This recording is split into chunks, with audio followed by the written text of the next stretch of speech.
مطالبہ ہے؟ Supreme court سے ہمیں انصاف چاہیے. بس انصاف صرف ادھر ہی رہ گیا. سپریم کورٹ نے ڈیسیجن لیا اور انہوں نے یہ آرڈر دیا کہ تمام کی تنخواہیں برابر کی جائیں.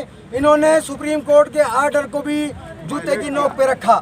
ابھی تک اس پر کوئی عمل درآمد نہیں ہوا. آپ نے کنٹمپٹ فائل کی ہے؟ کیا یہ کنٹمپٹ آف کورٹ نہیں ہے؟ آپ نے فائل کیے کنٹمپٹ درخواست فائل کی؟ اب کیا جبکہ آپ سپریم کورٹ کی نہیں سنی جا رہی تو ہماری کہاں سے سنی؟ دوسری بات عمل نہیں ہوا نا تو توہین عدالت کی آپ درخواست دیں گے. اس وقت سب سے بڑا فورم جو ہے سیکٹریز کمیٹیز کا فورم موجود ہے. ان کی ریکمنڈیشن موجود ہے. اس میں واضح طور پر یہ کہا گیا ہے کہ سرکاری ملازمین کے ساتھ حق تلفی ہو رہی ہے, ان کی تنخواہوں کو برابر کیا جائے. انہوں نے سیکٹریز کمیٹیز کی ریکمنڈیشن کو بھی جوتے کی نوک. اب آپ کا لائحہ عمل کیا آگے؟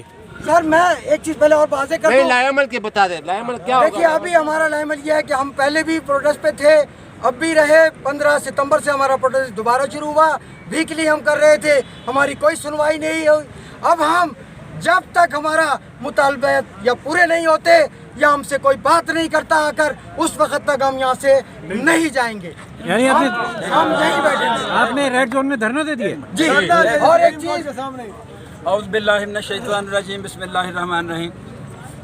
آج پاکستان بھر سے تمام صوبائی اور فیڈرل امپلائیز یہاں پر انشاءاللہ اکٹھے ہو رہے ہیں, جس میں تمام کے تمام وہ ملازمین, یہاں 12,000 کی بات کی لاکھوں میں ہے, جو سیکریٹریٹ, منسٹریز اور ان کے اٹیچ ڈپارٹمنٹ سارے. اس وقت میرا تعلق پاک PWD اسلام آباد سے ہے. ہم لوگ یہاں پر اس لیے آئے ہیں دوستوں اور بھائیوں کہ جس وقت 72 سال کی ہسٹری میں پہلی بار اس حکومت نے اس مزدور کو کچھ نہیں دیا. یہ ایک ٹیسٹر تھا کہ مزدور باہر نکلتا ہے کہ نہیں. آج سوشل میڈیا بھرا پڑا ہے جہاں پر آپ کا اس مزدور کی جو سالانہ انکریمنٹ ہے اس کے اوپر بھی اڈھاک کا تلوار لٹکائی جا رہی ہے. اس کے بعد 60 سال کی جو پینشن کی مدت ملازمت ہے اس کو کم کر کے 55 سال کیا جا رہا ہے. کہ آج بھی مزدور باہر نہ نکلے. ریاست مدینہ کی بات کرنے والے یا پرائم منسٹر جس کو ہم نے ان مزدوروں نے ووٹ دے کر اس حکومت کا حصہ بنایا, لیکن آج ریاست مدینہ کی بات صرف بات رہ گئی, اس پہ عمل درآمد کرنے والا کوئی نہیں. اس لیے کہ ریاست مدینہ کی بات صرف پرائم منسٹر کرتا ہے, جو اس کا اس وقت فنانس منسٹر ہے وہ کبھی بھی ریاست مدینہ کی بات کو سنے گا بھی نہیں. کیوں کہ یہ IMF کا ایجنڈا ہے. ہم IMF کے ایجنڈے کو جوتے کی نوک پہ رکھتے ہیں.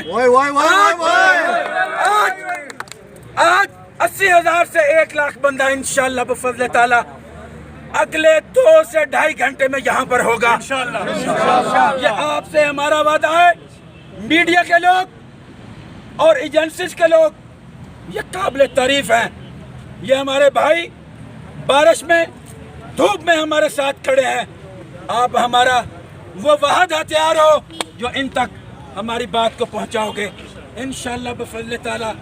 یہاں پر ناظرین, یہ فیڈرل امپلائیز ہیں جو فیڈرل سیکریٹریٹ اور مختلف محکموں سے تعلق رکھتے ہیں, اور ان کا موقف یہ ہے کہ دیگر تمام ادارے جو ہیں یہ اسلام آباد میں, جن میں سپریم کورٹ اور پرائم منسٹر ہاؤس اور پارلیمنٹ شامل ہے, ان سب کی تنخواہوں میں 200 سے 300% تک اضافہ کیا جا چکا ہے. لیکن ان جو غریب ملازمین ہیں ان کی تنخواہوں میں 1 روپے کا بھی اضافہ نہیں کیا گیا, جبکہ مہنگائی کئی گنا بڑھ چکی ہے. اور یہ احتجاجاً جو ہے اب اس وقت اپنے دفتروں سے باہر نکل کر ریڈ زون میں آ گئے ہیں, اور ان کا کہنا ہے کہ انہوں نے یہاں پر دھرنا دے دیا ہے, اور یہ دھرنا اس وقت تک جاری رہے گا جب تک ان کے مسئلے کے حل کی کوئی انہیں امید یا پیدا نہیں ہو جاتی یا ان سے کوئی وعدہ نہیں کیا جاتا.